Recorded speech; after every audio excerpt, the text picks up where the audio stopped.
Thank you all for inviting me here to speak to you this fine, lovely evening. There's an old saying in Orkney that if you scratch its surface, it bleeds archaeology. An overstatement? Well, perhaps not. And this is nowhere truer than in the west mainland of Orkney, where, in recognition of some of the most iconic prehistoric monuments anywhere in Europe, in 1999, the heart of Neolithic Orkney was designated a World Heritage Site. These consist of several isolated monuments. Maeshowe, perhaps the greatest chamber tomb in Western Europe, it's one of those sites that if you haven't been to see it, you have to see it before you die. It's just magnificent. Scot, which I'm sure you all will favour it. The beautiful and fantastic Ring of Brodgar. Forget Stonehenge. If you want to get a sense of the atmosphere of these places, the Ring of Brodgar is a place to see it at, experience that. And the Ring of Brodgar's kind of little sister, the Stones of Stenness. A bit smaller, but these fabulous monoliths tower anything up to 5 metres high. And a couple of isolated standing stones, the last elements of the World Heritage Site, the Watchstone and the Barnhouse Stone that lines with the midwinter sunset at Maeshowe. But until the discovery and excavation of the Barnhouse settlement, these sites seem to be isolated in what was termed a ritual landscape. But the excavation and subsequent preservation of Barnhouse, just behind the Stones of Stenness that you can see here, really brought this into kind of question. But it's really been since the designation of the World Heritage Site and the subsequent research agenda, which is still available online on the Historic Scotland website, that research has really came on. For instance, the re-excavation of some of Colin Renfrew's original trenches, the Ring of Brodgar by Jane Downs and Colin Richards back in 2008, in the hope of getting some definitive dating evidence. And Colin Richards' associated work at Vestrafjord, a kind of little known site just above Scot, which is just down there. This amazing prehistoric quarry where you can still see these fabulous monoliths that have been prized out from the bedrock. And this one, for instance, still sitting on little plinths of stone, just waiting to be dragged away. And the work by Caroline Wickham-Jones and a team, looking at the changing sea levels, not only around the coast of Orkney, but also in the lochs, here in the Loch of Stenness, where possibly you can see maybe another enclosure just now submerged just beyond the Ring of Brodgar. And also Historic Scotland's work, with laser scanning all the major monuments, making a permanent record of their present state. And the Royal Commission's work undertaking new aerial photography. Here, a new enclosure being discovered just behind the Ring of Brodgar. I like this slide because that's my house. But these sites must be seen in the wider context of other work that's been undertaken right the way across Orkney, such as the recent discovery of a new chambered tomb at Banks in South Ronaldsay.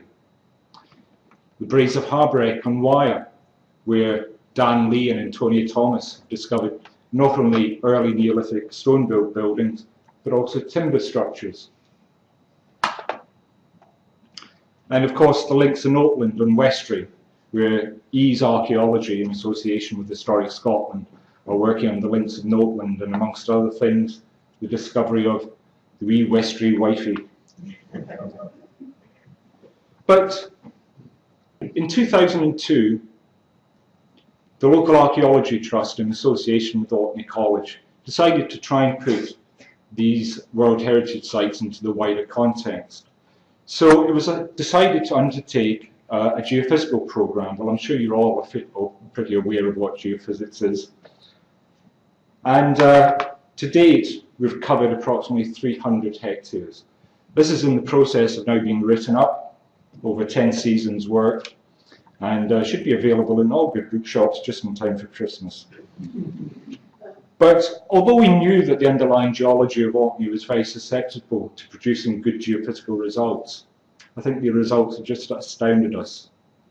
And here's just a few examples. Here, the north end of the old inner buffer zone of the World Heritage Site, where not only can we see quite clearly the Ring of Brodgar isn't a ring, it's almost a kind of cushion-shaped enclosure, but also two new enclosures, some new settlements, barrow, medieval field systems, etc., etc.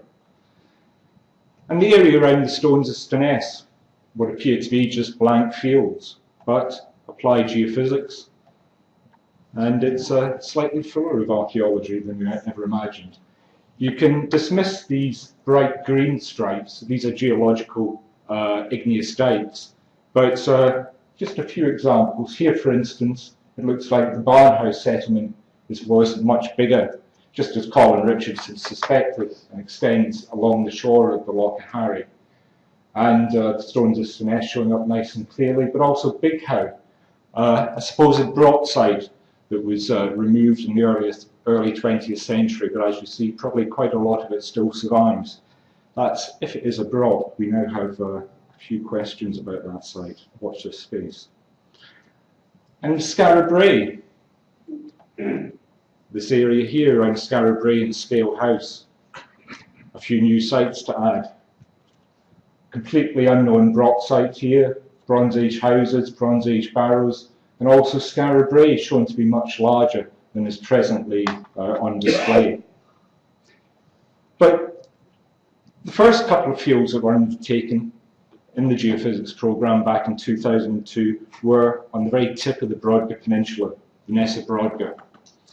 And at that time it was John Gator of Time Team fame who was doing the work for us. We now do it in-house through the Orkney College Geophysics Unit.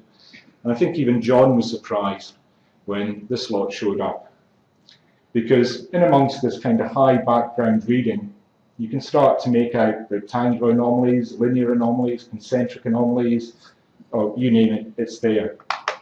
But what does it mean? As usual, the geophysics doesn't always fully explain what these anomalies are. This kind of huge wheelback bridge, which is over 250 metres long, 100 metres wide, which I must admit I've driven past hundreds, thousands of times before, hardly giving it a second look, as I'm sure most archaeologists have done in the past. But we should have suspected something, because, well, there you see it in profile. Well, there's two standing stones in the front garden of the house that presently straddles the Ness. And also just behind the standing stones, the remnants of a large mound. Well, this was considered to be probably a brock. But this object turned up back in the 19th century, probably Viking in date, nothing to do with what I'm talking about tonight, but nice object. But this is the stone that was discovered back in 1925, somewhere on the Ness of Brodgar. No exact location was known, but this should have really kind of given us hints about what was possibly there. This was considered to be the top of a Bronze Age kist. It was described as being found in conjunction with 5 conjoined stone kists or coffins. But as you see, it's decorated. These bands and size decoration, very reminiscent of what you'll find on late Neolithic grooveware pottery. If you want to see this stone, it's now in the National Museum in Edinburgh. But a chance to really test what these geophysical anomalies might mean came in 2003, when the fields were last ploughed. And this rather strange stone slab turned up. It's about 1.5 metres long, metre wide, but as you can see, it's had 4 notches, almost creating a pair of handholds on one side, and the back edge of it was beautifully rebaited, which fit into perhaps another stone. And just next to it was a scatter of cremated bone, so it was suspected that this might be a Bronze Age kist or Bronze Age coffin. So Glasgow University at the time had the Humans Remain call-off contract for Scotland were called in, but instead of finding a kist, they found this bit of walling. And this got us pretty excited. There you can see 2 people, I think it's Beverly Smith and a friend, excavating inside what would turn out to be a Neolithic structure. But note this very angular architecture, because very similar to what was revealed in one of the structures at the nearby settlement of Barnhouse, Structure 2, where there you can see the same kind of corner buttressing in this building. So in order to further investigate it, to try and kind of get a handle on what was happening with the Ness of Brodgar, to see what the preservation was like, to also to see whether, was this all Neolithic, and also to examine the agricultural damage and hopefully prevent more, we started digging a series of test pits back in 2004. And although we located all these test pits away from the major geophysical anomalies, in every single test pit, I think bar one, we hit structural archaeology. And that seems to indicate that a lot of this mound was in fact artificial, almost like a Middle Eastern tell. Since those little test pits, our trenches have got just a bit bigger, and then a bit bigger still, and then we weren't happy with that, so we extended just a little bit more, and a little bit more. And then finally, 2012, this was the extent of our main trench. It looks big, looks huge in fact, and when you're standing next to it, it seems even bigger. But this is still less than 10% of the site by area. And it's probably only about 3 or 4% by volume of the mound. It's quite extraordinary. And in our little trench, we've discovered the remains of several quite what you might term monumental structures. Keep on forgetting there's 2, 4, 6, about 7 of them in our trench. Perhaps more easily seen from above. And there you can see very similar styles of architecture in many of them, these kind of pairs of opposed stone piers creating recesses along the sides. So let's have a quick look at some of them in a bit more detail. This whole mound wasn't just a kind of flash in the pan. Recent radiocarbon dates we got, in last year, would suggest that the Ness was in use for over 1,000 years.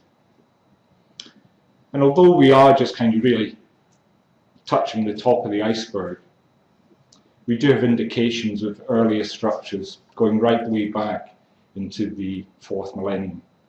Here, for instance, under one of the major walls that seems to define the site, earlier structures. And structure 8, like many of the later buildings, suffering from collapse and subsidence due to earlier structures underneath. Here, for instance, you can see the floor of this building subsiding to earlier structures, and the walls almost taking on a wave formation as we were built over earlier walls or earlier buildings. And in fact, this structure, we have hints of it, not just one, but 2 structures underlying it. And also under structure 10, which I'll come back to a bit later, another very large building indicated by various wall lines joining the dots, a bit of the eye of faith there, but there's stuff under there. But anyway, the major phases of the site that we're so far managing to look at. In one of the phases, you have probably at least half a dozen, well, in our trench, never mind the other ones that are indicated by the geophysics, very large buildings. And these are the ones that exhibit this kind of paired of opposed stone piers in their architecture. So here, now we shall look at some in a bit more detail. Structure 1, well, this is the one that started all back in 2003. Here you can see that kind of buttressed corner, but in its full glory, this is what it looked like when first built. This was its primary phase. 2 hearths, entrances either end, 6 recesses. But later on, changed with the insertion of this large curving wall. And later still, and a new side entrance too. And later still, the insertion of a strange enigmatic oval building, which we have since removed. But the preservation of the Ness is just quite outstanding. To Barn House, it was very, very badly plough truncated in places. Some of the buildings didn't even survive in the basal courses, but here at the Ness we have over a metre, in fact in places a lot more than a metre surviving. Then just beyond structure 1, a few metres away, structure 8, which was first revealed in 2008. Again, these piers of opposed stone piers. We thought it was going to be big, but we didn't expect it to be quite this size. Over 18 metres long, 4 pairs of opposed stone piers, a single entrance at one end. But also in this slide, note this what appears to be just rubble scattered across the floor, but closer examination, in fact, reveals that this is a kind of horizon of stone slabs that have all been trimmed into rectangular shapes. What is it? I think it's a collapsed stone slated roof, much as you'll still see on many Orcadian buildings today.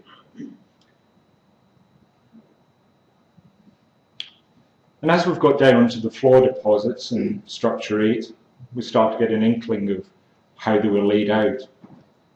We have, in this half of it, 3 hearths, also a kind of almost labyrinth of uprights and stone piers and other bits of internal furniture. But also, what's starting to come to light is an amazing array of associated artefacts. In this one, whale tooth, whalebone mace head,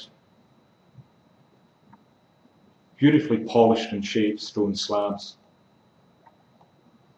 and just a whole array of polished stone artefacts. This is only a tiny percentage of what's just came from this one building.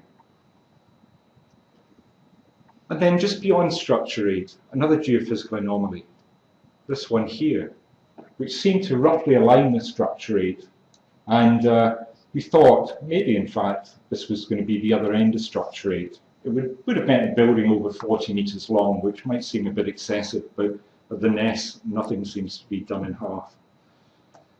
But as we started to remove the topsoil and wall lines became apparent, then this turned into a structure in its own right, structure 12. And there again we see this use of pairs of opposed stone piers. And this is how we left it at the end of 2012. Just getting down onto the top of the floor deposits with bits of stone furniture beginning to poke through. It's a kind of double-edged sword, this preservation, because it literally takes years and years to actually remove the infill from these buildings and get down to layers which might be better indications of what they were used for. But beautifully preserved, all things considered, apart from this wall which was robbed out in prehistory. But originally with a side entrance there, and then later altered on several occasions with a much reduced entrance at one end and a kind of porch configuration. But structure 12 was already indicating that it was even something special, even in terms of the Ness, because the stonework is just immaculate. It's made of larger blocks than many of the other structures, but also many of them have also been dressed, completely pet dressed. And apart from Maeshowe and some of the other structures of the Ness, this is one of the few buildings where we see such a refinement of the stonework. It's just beautiful.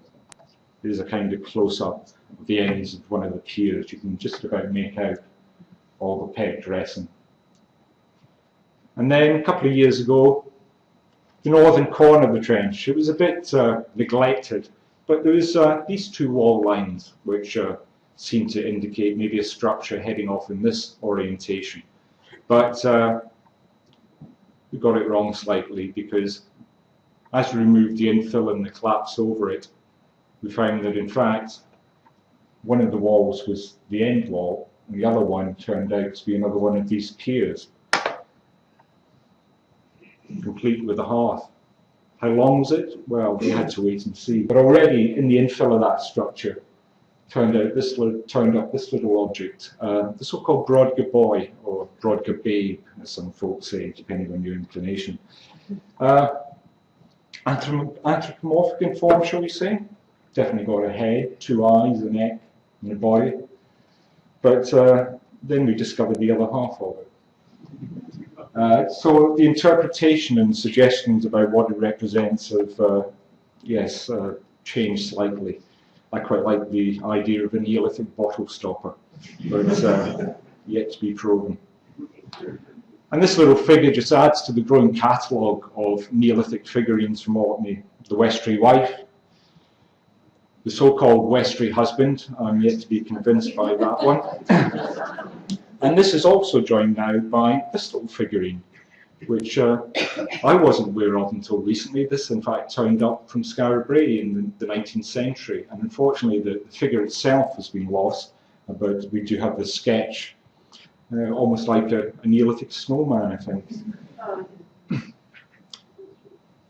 But last year we did extend the trench to get a full extent of structure 14, and sure enough it turned into something quite beautiful.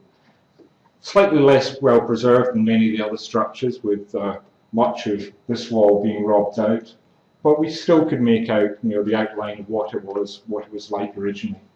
Side entrance, end entrance, 2 hearths, and again we're just on the floor surfaces, so we shall be starting to excavate the floors, sampling them, etc. In 2013. But already we're getting indications like structure 8, some of the fabulous finds. Here, for instance, another one of these beautifully shaped and polished stone artifacts. And this rather exquisite object, it's one of the nicest polished stone axes I've ever had the pleasure to see being excavated. Absolute beauty. Its coloration is almost like lying on your back on a summer's day. Well, definitely not today, but you're watching the sky go by overhead, this kind of bluey, whitey, cloudy grey. Fantastic. But what were these structures? Here we see them. All kind of similar in plan, with these post stone piers again. But at the same time, each one of them different. Each with its own little idiosyncrasies, whether it be the number and position of entrances, or as we're discovering, the layout of the interior. So what do they represent? Does this represent differences in function? Well, until we start excavating the floors, we can't be sure. But it's interesting to note this kind of similarities on a theme when you look at, for instance, the chambered tombs, the stalled chambered tombs of Orkney. Again, all similar, but all different. It has been suggested that maybe these structures represent different communities from across Orkney coming together at the Ness, a place of gathering, a place of community. And I quite like that idea. And it's interesting to note that in each one of these structures, what we're starting to recognise is although most of the stonework consists of your bog standard Orcadian sandstone, in each one we're starting to recognise pieces of igneous dike that have been added to the stonework. And it's interesting that when Barnhouse was being, during post-excavation of Barnhouse, they discovered that the pottery there, pottery associated with each house or almost kin group, had a different type of stone temper being added to it. So maybe what's happening here is they're almost tempering the walls of these structures, maybe to differentiate and highlight which community built them.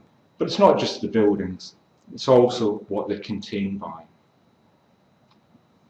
You see a little reconstruction that the BBC did. Slightly fanciful, I think, a bit too clinical, a bit too clean. But it does give you an inkling of what the Ness might have looked like at some stage of its life.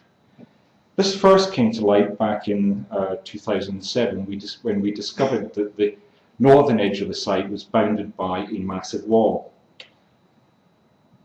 A monumental wall, because it was 4 meters thick originally, with this outer ditch.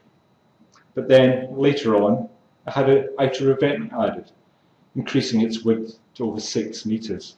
As one of the students commented, well, that's bigger than Hadrian's Wall.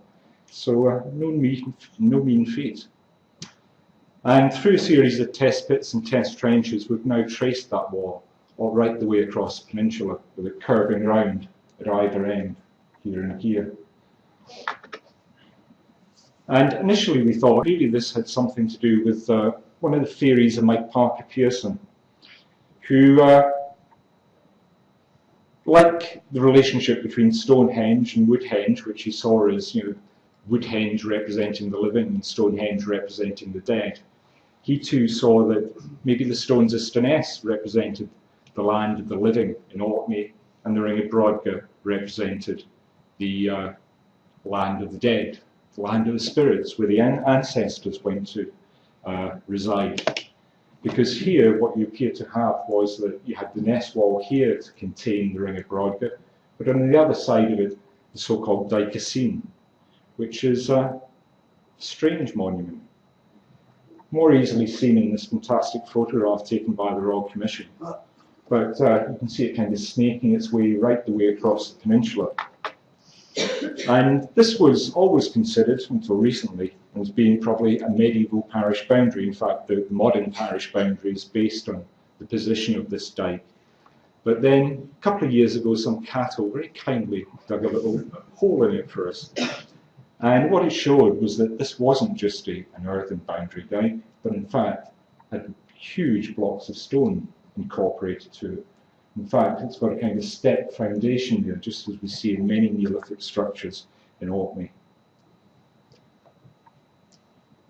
And this was perhaps borne out by the geophysics around the Ring of Brodgar, which, compared with what we saw around the Stones of Stenness, was very, very quiet, apart from these burial mounds, probably later Bronze Age burial mounds. But then we decided to open up another trench here, Trench R, across this linear anomaly. And well, we did discover there was a wall there, not quite in the scale of the northern boundary wall, but it kept on going down. We had a sweepstake, which I lost, and eventually it survived to an excess of 1.8 meters in height. And I've not seen a decent photograph of it yet, because it was beautiful, absolutely stunning piece of masonry.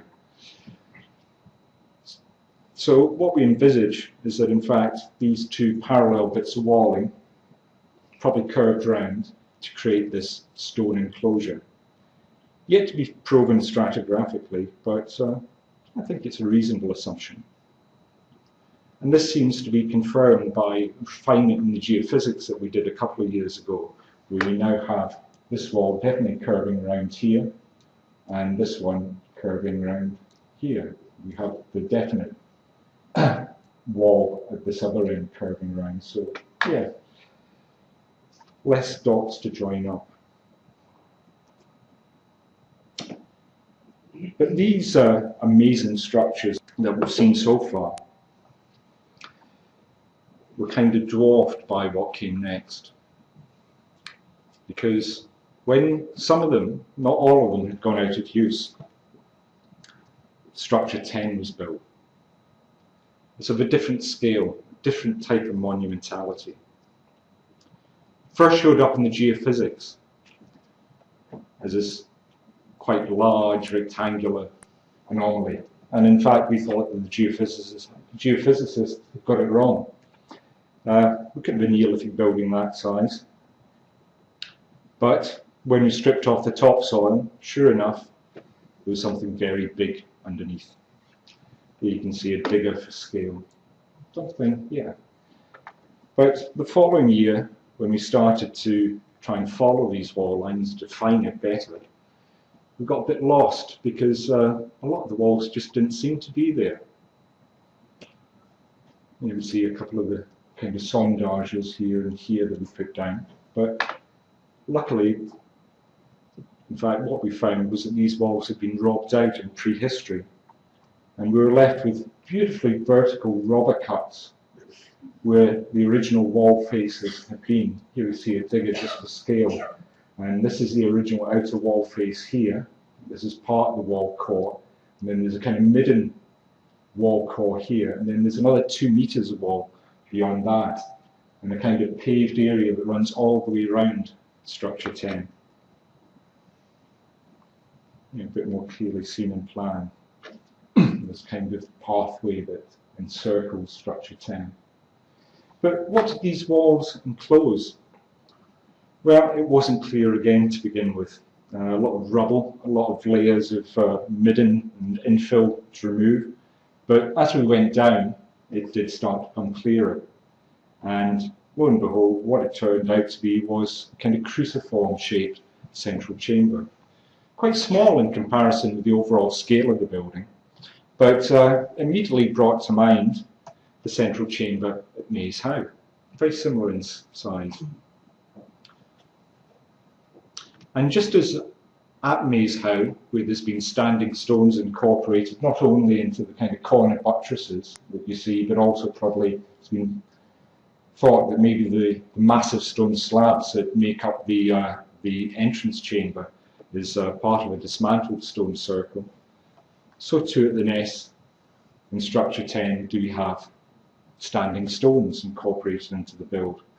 But here, just not any old standing stones. When we found a few more fragments of it, in fact we found several barrel loads of fragments of this one which had probably been demolished, I think in maybe the late medieval period, we found that this one had a beautiful hole drilled through it.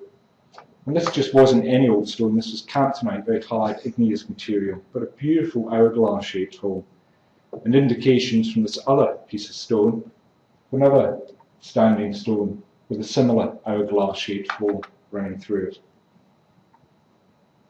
And as if to emphasise this association between structure 10 and Maeshowe, well, you look down the central axis, that's structure 10 here, and that's Maeshowe, just there. Coincidence? Don't think so.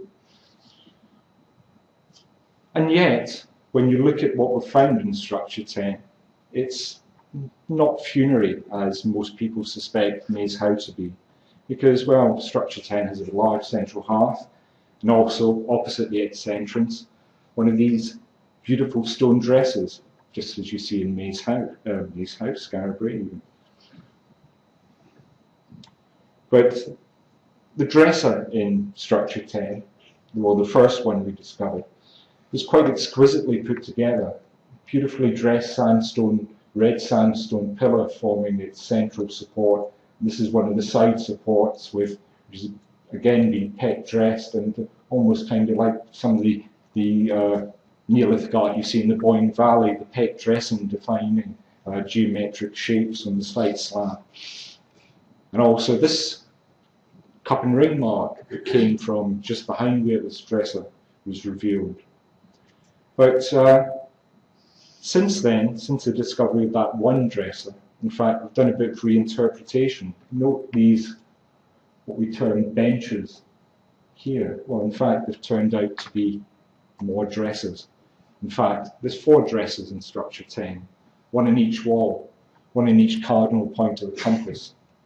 So maybe the word dresser, as our Victorian fathers concocted this word to describe where they thought the Neolithic people exhibited their kind of prized grooved ware or china ducks or whatever,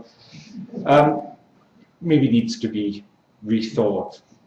In a few lectures I've called them altars, which is an equally loaded word, but if anybody's got a better suggestion, please let me know. And yet, when we looked at this cruciform central chamber, the actual stonework in it was a bit shabby compared with the outer wall face, which was quite exquisite. It was like a bunch of cowboy builders that suddenly appeared on the scene. But just last year, we started to realise that in fact the cruciform chamber was in fact a secondary alteration. And in its original form, we had a chamber that was probably roughly square in shape with rounded corners. And again, we could follow this through from this beautiful ghost image of where the wall face had been, this robber cut. And so there we have, in its primary form, square central chamber. Very similar to structure 8, the barn house. This kind of very large monumental structure that was built at barn house towards the very end of its life. But what we see in structure 10 at the Ness in this primary form is something, again, a bit better. Because although the building stone in Orkney, this kind of beautifully laminar sandstone, which is a bit like naturally occurring Lego blocks, You can build beautifully straight wall faces with it. You know, it's beautifully fissured to allow this. What they've done in structure 10 is they've just removed little imperfections, just pecking away the surface of it.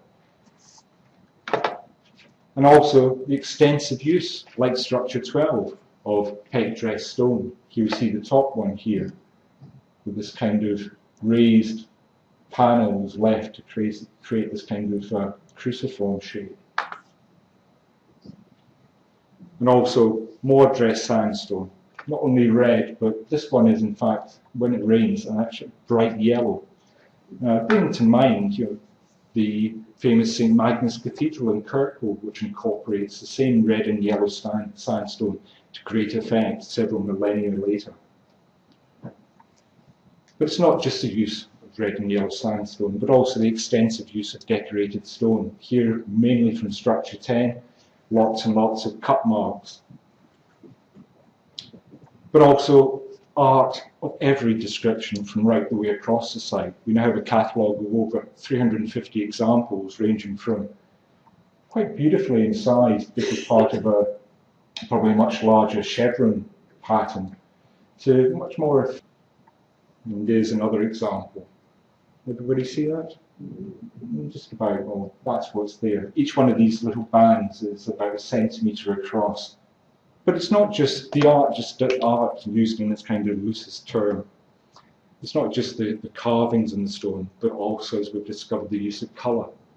And here, in one corner of structure 10, we discovered what could only be termed maybe a paint shop, an area for the production of pigments.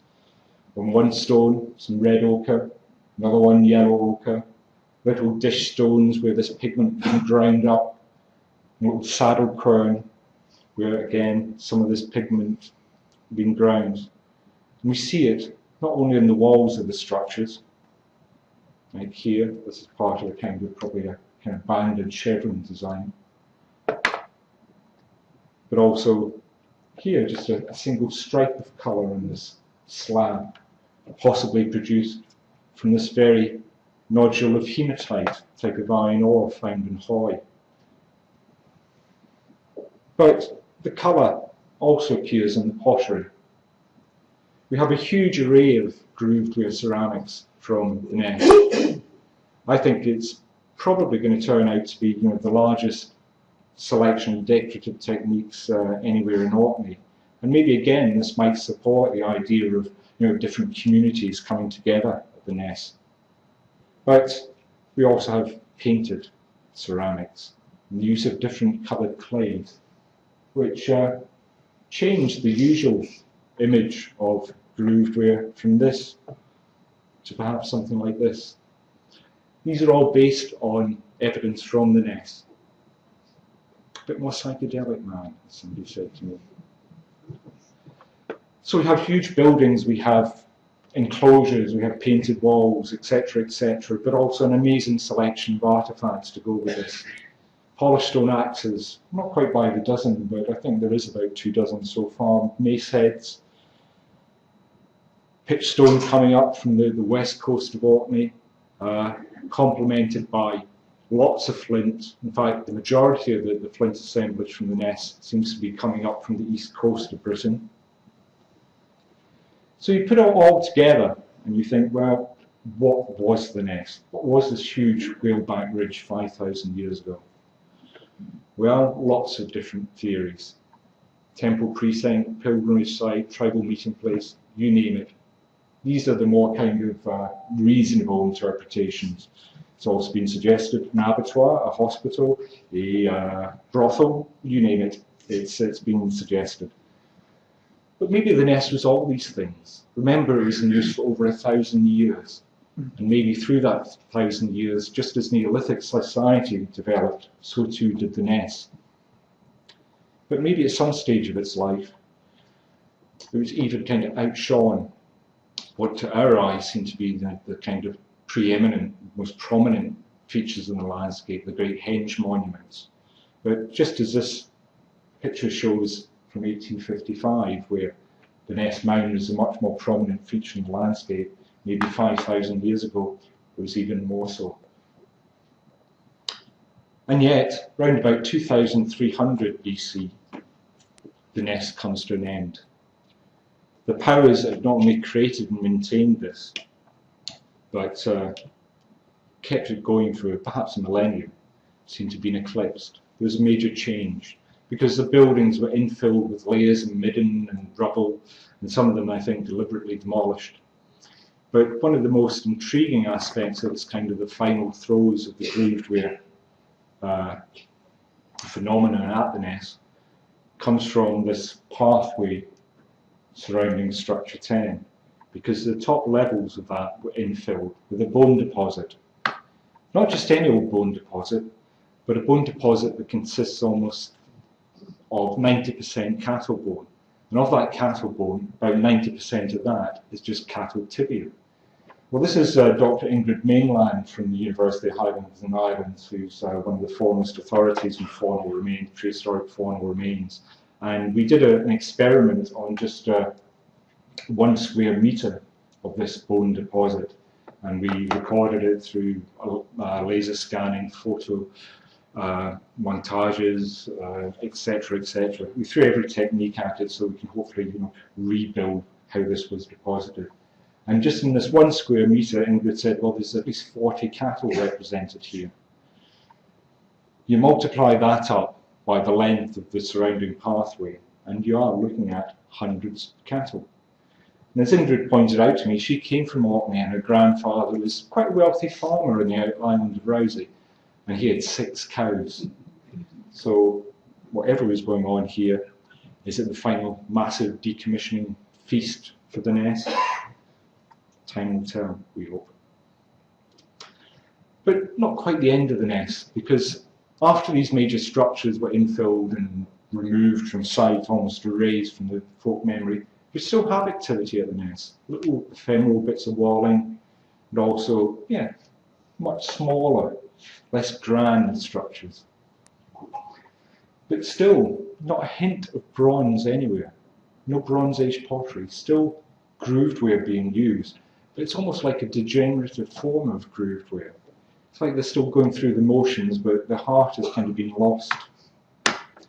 So why was the Ness abandoned? Why was it, eclipsed? Was it simply that the introduction of metalwork? Maybe it was climatic change? I don't think it's anything quite that simple. But the Ness does seem to have been forgotten, erased, till about 100 years ago. And this is represented by this little dark patch here, where we started to find lots and lots of lovely glazed 19th century ceramics and other nastiness. And what we think this is in fact where this stone came from. The description that was logged when this stone was found almost matched exactly what we found in that hole. And as if to just re-emphasize it, this kind of similar slab came from just about a metre away. And then the site remained untouched until, well, probably about the 1960s, when some workmen had lots of fun digging the water mains right through the middle of the site. Hopefully going to get that finally removed this year. Should make photography on site a whole lot easier. But the Ness still seems to have that hold of awe and wonder for many people. Last year we had over 7,500 visitors during our 6-week season. I hasten to add that's not the public up there, that's archaeologists. That's the public here, much safer. And we hope that some of you here might be able to come and visit us. We're open this summer from about the 17th of July to about the 21st of August, thereabout. But if not, you can follow us on Orkneyjar, wonderful website run by Sigurd Towley, the editor of the local Acadian newspaper. But the Ness has also created a lot of attention. Here, for instance, some of you might have seen the Neil Oliver programme. And the effect that that programme has had, not just on the Ness, but also on the wider Acadian community. Orkney relies very heavily on its tourism business. It's arguably now the biggest business in Orkney.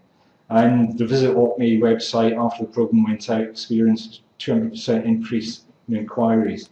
One tour operator I spoke to had a fourfold increase in business, and this has led on to continuation of this interest and media attention, with forthcoming articles in National Geographic, cover article on British archaeology, etc.